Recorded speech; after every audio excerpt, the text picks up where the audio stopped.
Hey, it's Camila Stevenson, and around here we talk wealth. And listen, something major just happened this week with XRP, something that most people completely missed. Why? Because it wasn't a price spike, and that's what everybody is looking for. But I need to help you to understand what's going on in the real financial world. And anytime the financial system upgrades its plumbing, any asset pulled into that plumbing is not the same asset anymore. So today I'm going to break down in the clearest way possible what actually happened when XRP was approved as acceptable collateral inside a federally regulated derivatives platform, and why that one decision quietly pushed XRP further into the global financial system than any meme coin, ETF headline, or chat pattern ever could. Because listen, this is not about hype. This is about architecture. Now, before I break it down, let me be clear. This is not financial advice. This is education so you can understand the system you're investing in instead of reacting emotionally to the noise.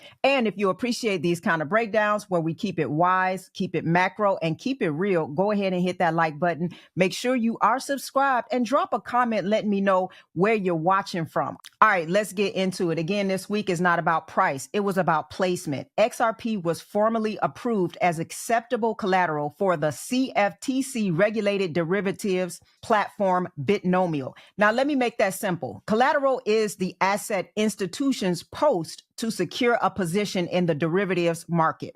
You only use assets that are stable enough, liquid enough, settlement ready, and trusted at the institutional level. This is the same bucket that includes gold, U.S. treasuries, and major FX pairs. You don't put random assets into collateral frameworks. That's like letting anyone off the street vault gold at the Federal Reserve. It just doesn't happen. And in the same week this collateral decision came out, something else important happened. The SEC stayed silent. So this means the CFTC approved XRP as acceptable collateral, and the SEC did not object. And then the DTCC quietly expanded settlement windows, something they only do when modernizing the collateral layer. Family, this is not an accident. This is coordination.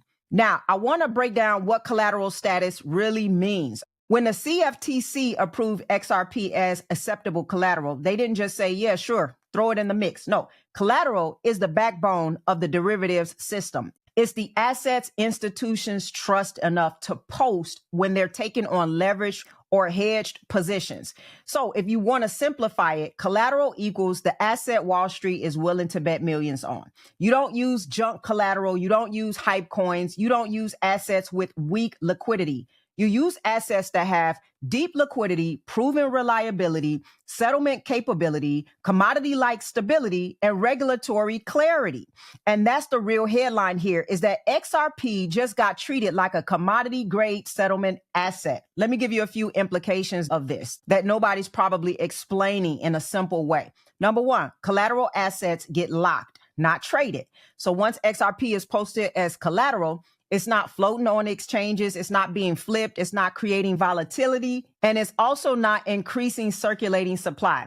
It is effectively removed from the open market and held in institutional custody. So when supply tightens and demand starts rising from institutional uses, price doesn't have a choice. It must adjust upward over time. And this is just simple math. Now, number two, you cannot run trillion-dollar derivatives on low-value asset.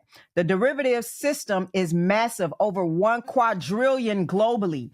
Assets used inside that system need to be priced in a way that allows them to handle high-volume settlement and collateralization. This has happened every single time in financial history. Gold rose before it became core derivatives collateral. Bitcoin rose before CME futures adoption. And major FX pairs hold value because they are derivatives backbone.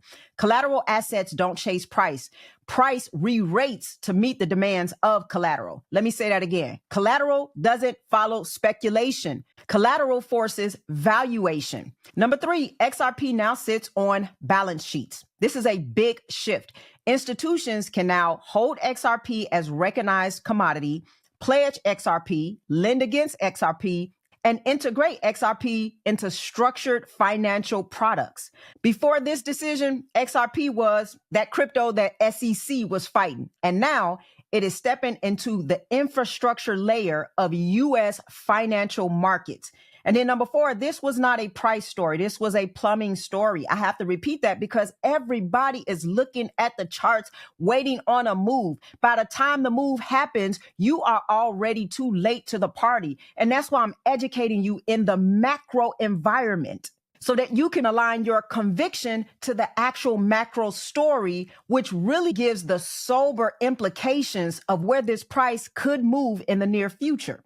So let me reiterate this. Plumbing always moves before price. We saw the pipes shift, but we just haven't seen the repricing yet. But listen, the pipes always move first. Now, with XRP as a commodity, this is going to change everything, because structurally being treated like a commodity means it's not a meme token, it's not a speculative digital asset, and it's not a security under attack. A commodity is in the same functional category as gold, silver, high-grade financial instruments. And here's why commodity status matters far more than people think. Well, it's because, again, commodities are the backbone of the derivatives system. The CFTC only governs commodities and derivatives, and that's it. So for XRP to be allowed in that arena, it means regulators see it as settlement capable, liquid, reliable, stable enough for leverage, and fit for institutional markets. This is infrastructure. I cannot stress this enough. And then commodities are meant to scale. So when an asset becomes part of a derivatives system, its value framework changes. Commodities used in derivatives have to scale to handle margin requirements, collateral coverage, hedging flows, liquidity pools, leverage in general, institutional risk models. You cannot support a $1 trillion derivatives ecosystem with a low-priced asset. It literally does not work. And this is why, again, gold could not stay cheap. Now, some things I am stating more than once so that you can understand it, because I know for sure that people don't understand this. But I want you to get it in a way that resonates with you, especially if you hold XRP, because you should understand the asset that you're holding. The one thing that I love about XRP being a commodity now is that it unlocks balance sheet visibility. So institutions can now legally hold